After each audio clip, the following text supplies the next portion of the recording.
समय पे भोजन कीजिए, समय पे भोजन कीजिए, रख पौष्टिकता का ध्यान, सेहत सदा भली रहे, सेहत सदा भली रहे, हो शरीर बलवान, हो शरीर बलवान। नमस्कार साथियों, स्वागत है आपका संप्रेषण मित्र एसएस में। मैं हूं आपका दोस्त डॉक्टर एसएस त्रिपाठी। साथियों, आज बात कुपोषण की, पोषण अभाव की, या यूं कहें अनुचित खान पान की, या मेल न्यूट्रिशन की। आज देश और दुनिया इसी समस्या से जूझ रहे हैं।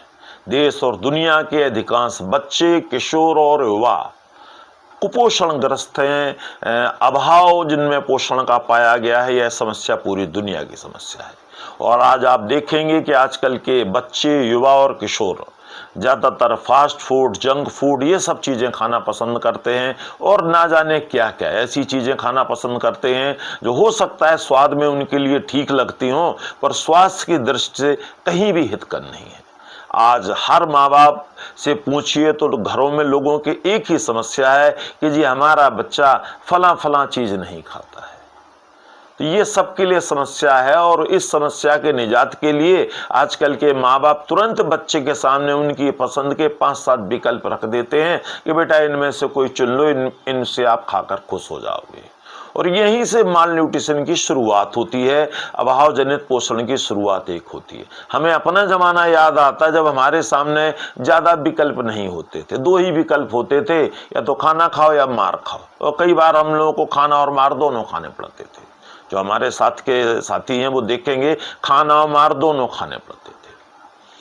और खुशी की बात है कि सरकारें माल न्यूट्रिशन की दिशा में बहुत सारा कार्य कर रही हैं। विद्यालयों में इसके लिए समुचित उपाय किए गए हैं। बच्चों की सेहत में सुधार देखा जा रहा है। यह बहुत खुशी की बात है। तो मैं सरकारों को साधुवाद देना चाहूँगा कि उन बच्चों की सेहत में सकारात्मक प्रभाव देखा जा रहा है।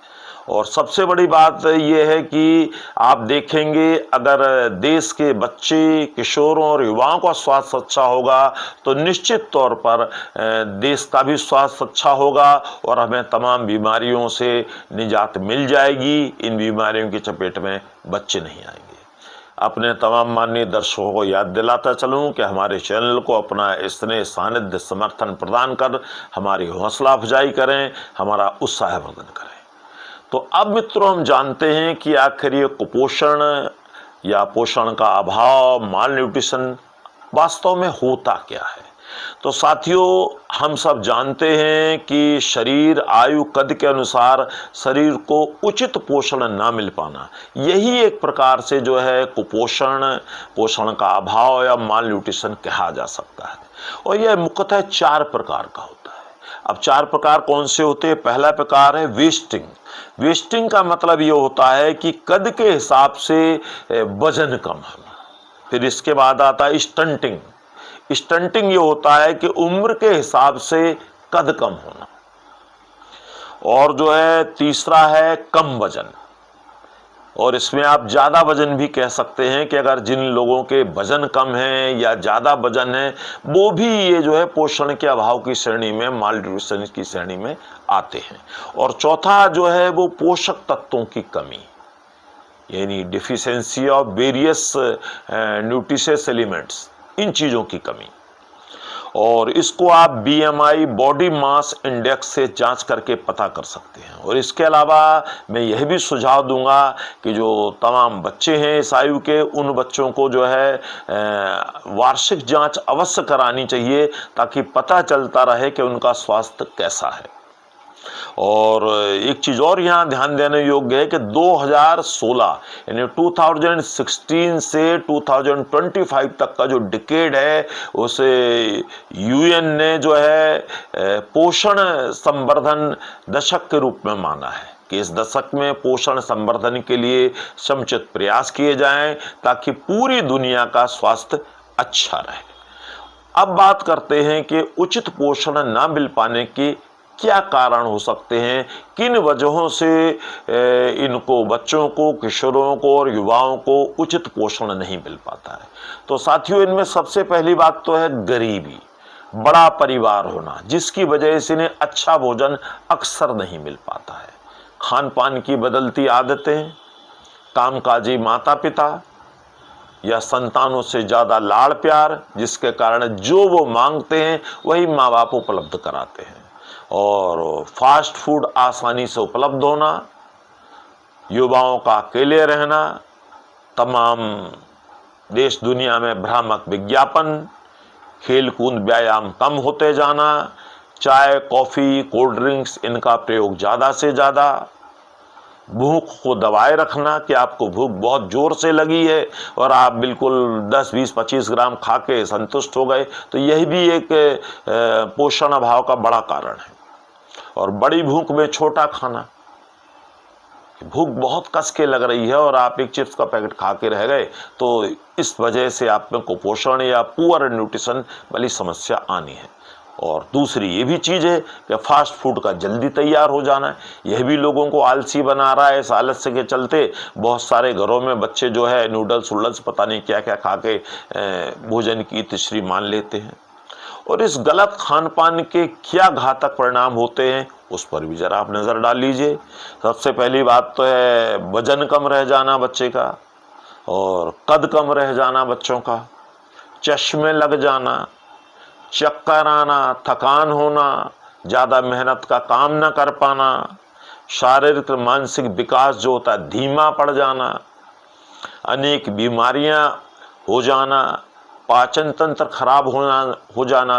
काफ़ी सारे बच्चे ऐसे हैं जिनका जो है दिनचर्या उतनी उचित नहीं है, ना उनका उठने का टाइम है, ना उनका शौच जाने का उचित टाइम है। तो ये चीज़ें ऐसी हैं जो कहीं ना कहीं पोषण के अभाव को दर्शाती हैं।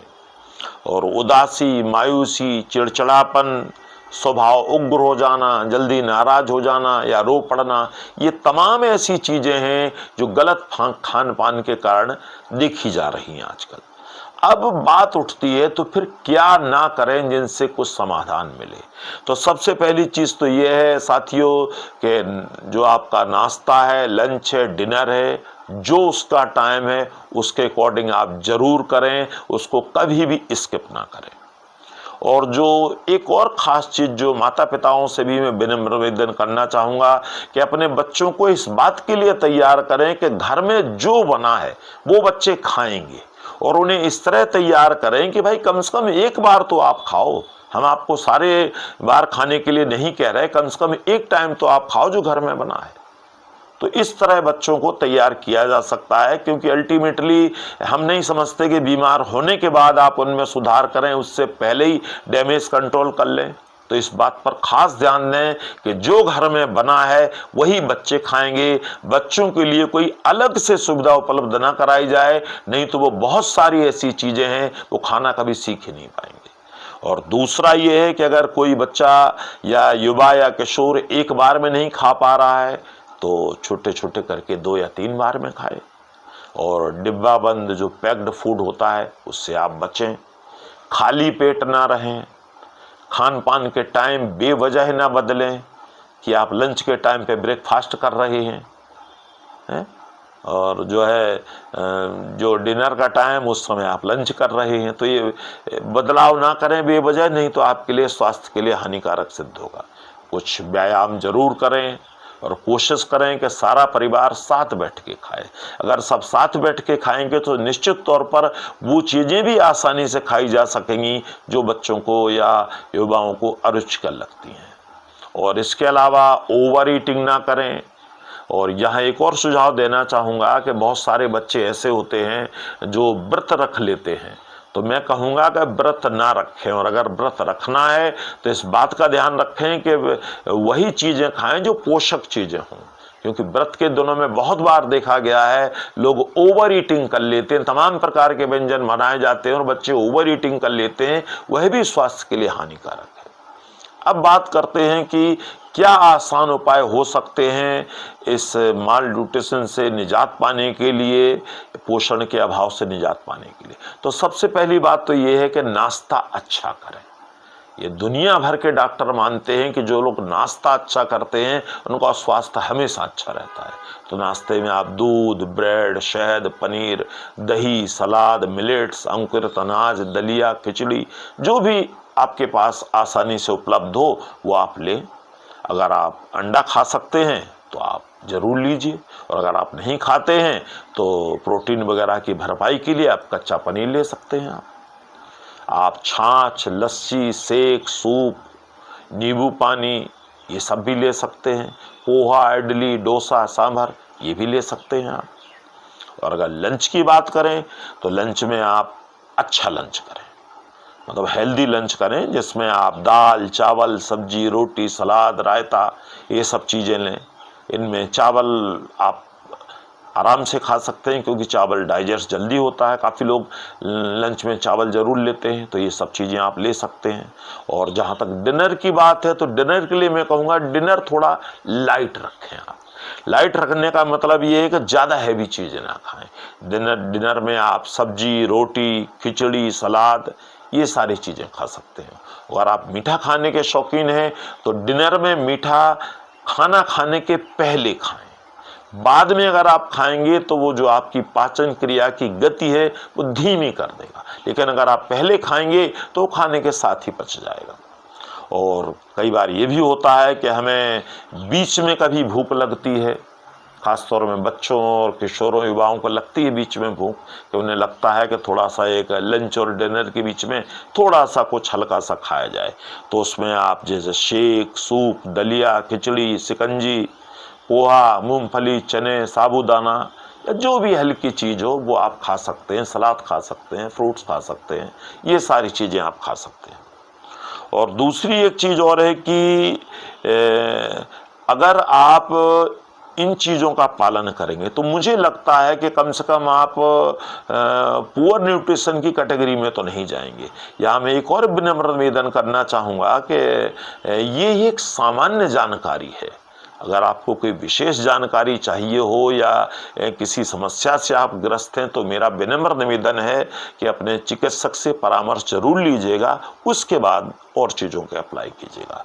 तो अगर सार और संक्षेप में कहें तो थोड़े से प्रयास से अपनी सेहत संवारी जा सकती है, क्योंकि दुनिया वाले कह गए पहला सुख निरोगी काया। तो अगर दुनिया में सबसे बड़ा सुख कोई है तो वो स्वास्थ्य है। तो ये सेहत थोड़े से प्रयास से सुधारी जा सकती है।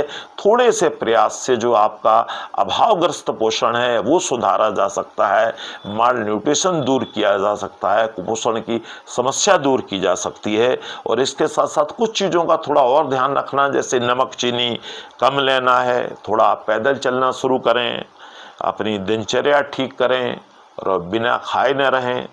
तो मैं आप सबके स्वास्थ्य के लिए बहुत बहुत शुभकामनाएं देता हूं।